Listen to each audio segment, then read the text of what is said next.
Bloomberg Audio Studios. Podcasts, radio, news. Hello, everybody. We're from TikTok, from America. What's up, new friends? Thanks for letting us crash the party here at Little Red Book. I would like to welcome all my fellow Americans to Xiaohongshu. Last week, as the U.S. ban on TikTok drew closer, its 170 million American users were forced to face the fact that they might be kicked off their favorite social media app. And in a surprising turn of events, they began flocking to another Chinese social media platform, Xiaohongshu, also known as RedNote. Xiaohongshu, it's nice to meet you. Thanks for taking me and all my friends. I hope we don't break you. These newcomers have come up with a name for themselves. We're all TikTok refugees. TikTok refugee here. Hello to my fellow TikTok refugees. For those who aren't familiar, Xiaohongshu looks a lot like Instagram. And the app is hosting almost unheard of interactions between Chinese and American netizens. This is probably the biggest public-to-public social exchange between Chinese and Americans since the 2008 Beijing Olympics. Gao Yuan is a Bloomberg technology reporter based in Singapore. Before this saga on Xiaohongshu, we are not seeing too many opportunities for people from China and the U.S. to directly communicate with each other. The only way for people inside China is to use VPN to get across the Great Firewall so that they can browse Google, Instagram, or Facebook. And this technology is only reserved to the tech-savvy.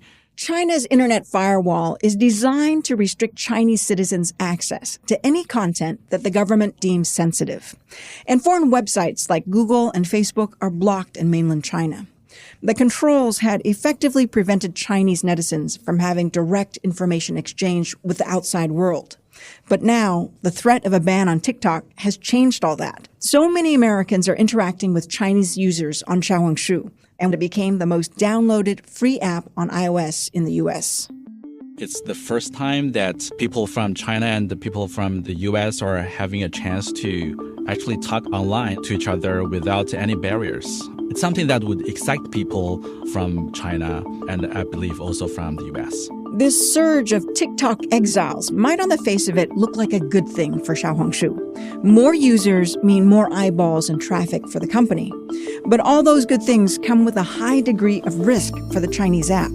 They will need to manage the contents on the app, and it's going to be tough because they have never experienced this surge of non-Chinese speaking posts. If the government sees the contents on Xiaohongshu are not being properly managed, they would do something. You don't want the government to step in and say, hey, you have to delete something that is not fitting the Chinese law. Welcome to the Big Take Asia from Bloomberg News. I'm Wan Ha. Every week, we take you inside some of the world's biggest and most powerful economies and the markets, tycoons, and businesses that drive this ever-shifting region. Today on the show, the American TikTok users jumping ship for another Chinese app. What does this mean for Xiaohongshu? And with U.S. President Donald Trump now delaying the TikTok ban, will they stay for good?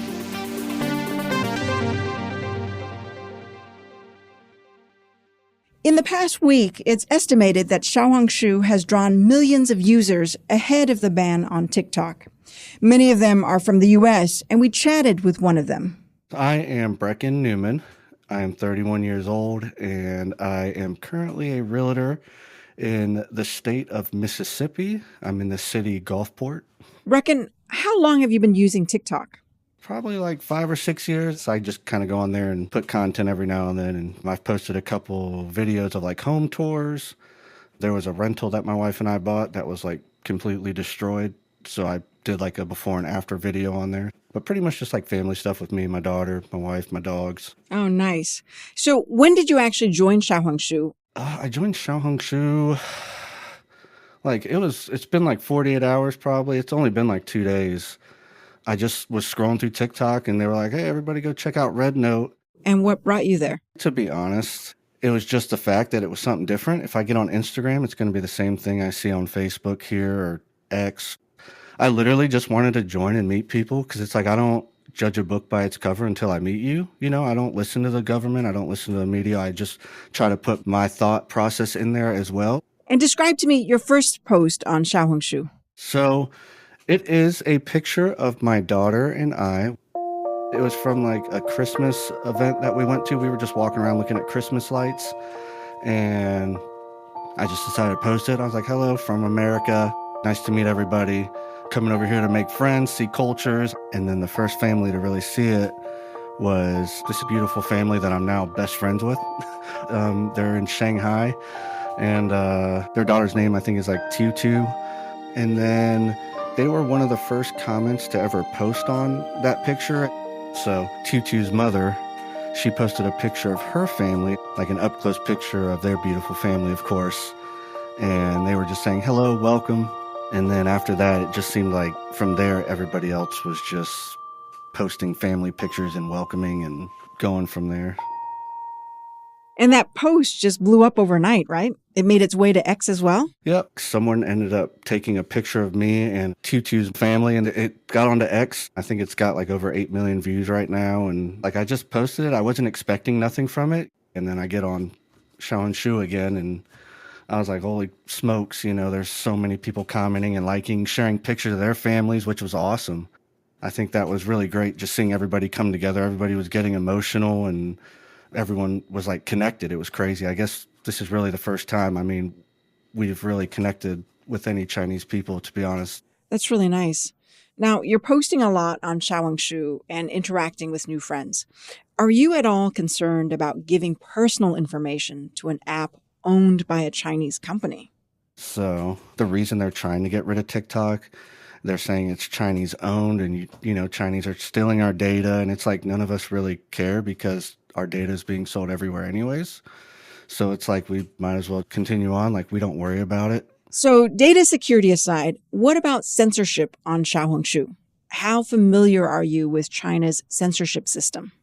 I'm not going to lie, I don't know too much about it. In terms of Chinese censorship, I think the only thing that I really knew not to talk about was government stuff.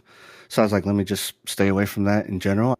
Right when everything started going viral, everyone's like, hey, don't post this, don't post that. Here in America, when people go to the gym, they're like half naked. They're like, hey, don't do that here. Don't post links, don't talk about government stuff. We're very regulated here. And I'm like, that's perfectly fine, you know, because at the end of the day, this is your house. Like I knew for a fact coming in, I needed to respect your culture and you as a whole. And I bet that's something that Chinese users on Xiaohongshu really appreciate. Now, with so many American users on Xiaohongshu, if China were to clamp down or find a way to segregate U.S. and Chinese users, or if, like TikTok, the U.S. government ends up wanting to ban Xiaohongshu, how would you feel about those kinds of controls? That would be a little sad, to be honest, because I've talked to a couple other people about that on the app, especially, of course, like I said, I've been making quite a bit of friends. So it's like that would suck to be able to lose that communication with them to an extent. But I mean, I've officially downloaded WeChat. Oh, really? Yeah, we've been connecting that way, which has been great. Tutu and her mother were best friends now. We're already talking about visiting each other or going places. They were talking about making a trip over here to America, and we're talking about going over there to China. Wow, that's fantastic. Brecken says he and his family are thinking about visiting Tutu's family in Shanghai as soon as March. He's excited to tour the city and see China for himself. After the break, how is Xiaohongshu handling this sudden influx of American users? And will the party last?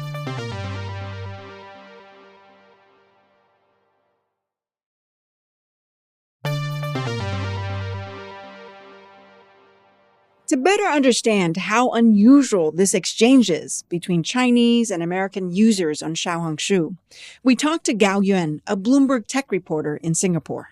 Gao, how are you? Thanks for joining us. I'm good. Thanks for having me.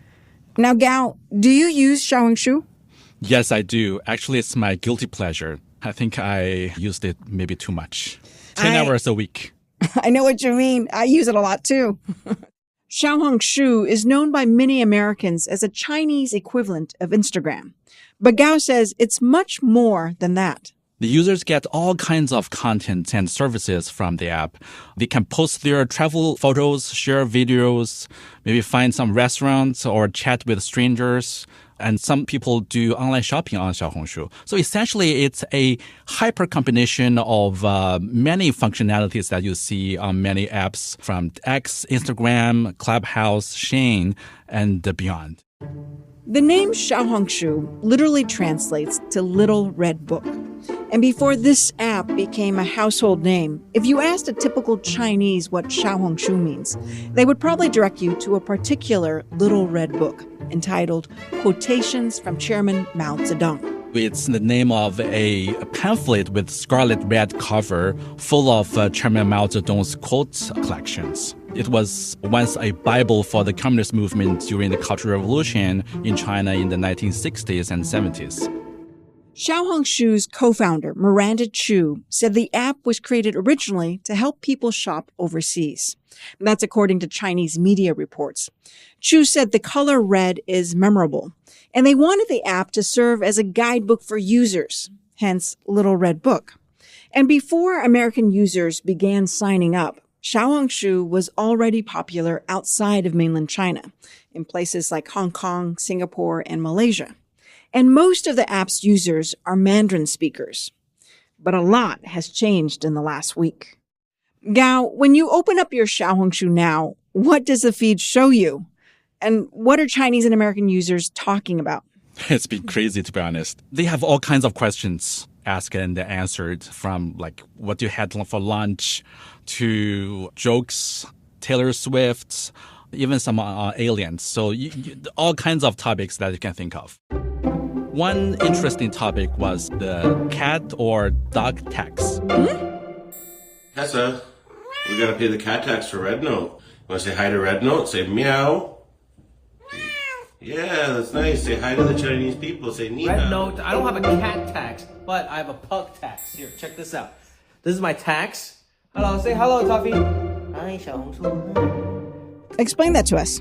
I think Chinese people know that in America, having a pet is very popular. They actually want to see the American family's pets. So basically, the American users on Xiaohongshu, they should pay dog or cat tax. Because first thing they do on Xiaohongshu once they created the account is to post the photos of their pets. And how are Chinese users responding to these newcomers? Hello, TikTok refugee from the U.S. Welcome to the chance. Welcome to visit China. You are not just welcome here. I really, really hope you will stay. Love you. The Chinese users' reactions were extremely friendly and they are very accepting. I have to say most of the conversations or exchanges were very, very friendly. People do not mean any harm to each other, and it's very beautiful. These exchanges haven't been without friction. A lot of new joiners were challenged by the language barrier. Many found themselves disoriented by an entirely new social media platform. And to help them out, some Chinese users have organized live Q&A sessions for the newcomers. And they've been spreading guidelines in posts and comments. Top of the list of concerns, making sure new users don't talk about sensitive topics, like politics, for fear of censorship or clampdown. Here's one exchange from a live Q&A session where people discussed the TikTok ban. It's a lot more than that. It's our First Amendment right that's at stake. And immediately, somebody in the room reminded them. Political. Yeah, I know, I'm being careful, but that's kind of the main issue here. Gao, for the new users who are overwhelmingly American, they're certainly not used to censorship. What do you think the Chinese government makes of this sudden influx of new users? Yeah, that's a very good question. As the government has been always saying, the internet is not a land without law. So from China's perspective, the content is the big risk for them. Remember, this is a walled garden, the internet within the borders of mainland China. So essentially, this flux of American users from another platform somehow breaks the Great Firewall. If the wall no longer works in Xiaohongshu's case right now, it has every reason to cause some concerns. It's not yet clear how Xiaohongshu is managing this unexpected flood of TikTok converts. But there have been rumors about the company tinkering with the app's algorithm. Word is they're trying to segregate American users somewhat, perhaps to forestall interference by the Chinese authorities. But it's not just the Chinese government Xiaohongshu has to worry about. They may have to contend with what the U.S. government might do too. For Washington, I think Xiaohongshu poses a series of new challenges to the regulators in the U.S. because this is a new app that probably they have never thought of making some changes to regulate it. As we speak, there are so many American users registering Xiaohongshu accounts. I was told they will need to submit their phone number and email address. So, yeah, that's some kind of sensitive information that the U.S. government has been reluctant for its citizens to submit to other countries, especially to a Chinese company. Now, Gao, do you think this Xiaohongshu craze will last? To be honest, I didn't expect this kind of free exchange could survive its first 24 hours. But it's already been going on for days. It's definitely has some lags, but it's really hard to estimate what's going to happen next. Shortly after taking office on Monday, President Trump issued an order to delay the ban on TikTok for 75 days, meaning all those converts to Xiaohongshu are now able to return to TikTok. But for now, a lot of them are saying that they feel like they've discovered a new digital home. Even with the TikTok ban being lifted in the U.S., I think I'm going to stick around if you'll let me stay. I'm staying here on RedNote with Xiaohongshu. I love the energy, I love the community, I love the vibe. But I probably will stay on RedNote and also be on TikTok because they're not about to play with me again. Okay? RedNote. Hey, sister.